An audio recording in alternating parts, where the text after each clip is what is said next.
Gudlavalleru engineering college ఉదంతంలో విద్యార్థుల ఆగ్రహం ఏంటంటే ఒకవైపునేమో పిల్లల్ని ఇంటికి పంపించేస్తున్నారు, రెండో పక్కన వాళ్ళు అడిగినటువంటి అంశం తేలలేదు.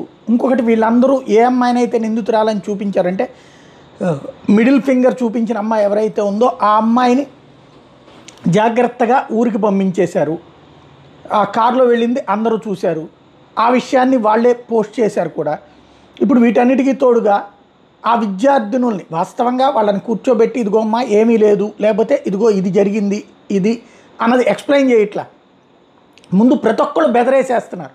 బెదరేయడం వల్ల వాళ్ళకి ఏం ఫీలింగ్ వస్తుంది, ఎవరినో దాచేస్తున్నారు అన్నట్టు. అప్పటికి దాన్ని డైవర్ట్ చేయడానికి వైసీపీకి సంబంధించిన కొడాల నాని బంధువులు ఉన్నారు, లేకపోతే ఇంకొకళ్ళు ఉన్నారు. ఆ కాలేజీలో ఉన్న వాళ్ళకి తెలుసు కదా, ఎవరు ఆ అమ్మాయి పేరేంటో తెలుసు, వాళ్ళకి ఆ అబ్బాయి పేరేంటో తెలుసు, వాళ్ళు ఎవరు ఈ మాటలు మాట్లాడారో తెలుసు, ఎవరు మిడిల్ ఫింగర్ చూపించారో తెలుసు. ఫేస్బుక్లో సోషల్ మీడియాలో మన ఇష్టం వచ్చినట్టు పేర్లు పెట్టేసినంత మాత్రాన అది మారిపోతుందా?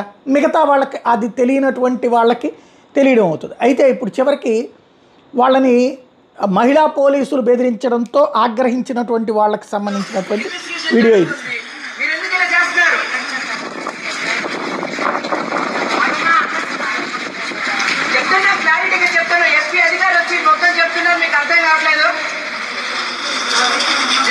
తిండి చెప్పలేక వర్షంలో కట్టుకుంటే ఇక్కడ పడి ఏడుస్తున్నాం.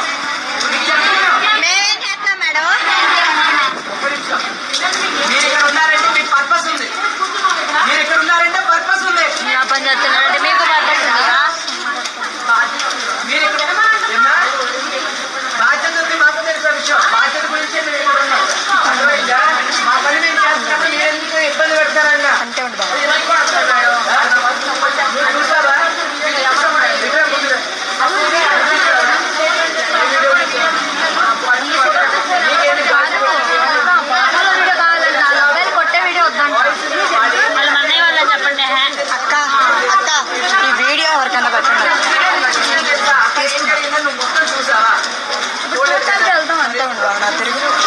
పూర్తిగా కళ్ళతో చూసిన విషయాలు మాత్రమే నమ్మాలి.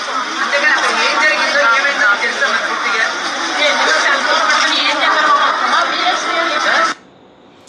ఓ పక్కన వాళ్ళని దబాయిస్తూ ఉన్నారు, దాంతో వాళ్ళలో మరింత అభద్రత అనుమానం పెరుగుతోంది. స్పష్టంగా చెప్పాలి, దబాయిస్తే ఈ టైంలో కరెక్ట్ కాదు.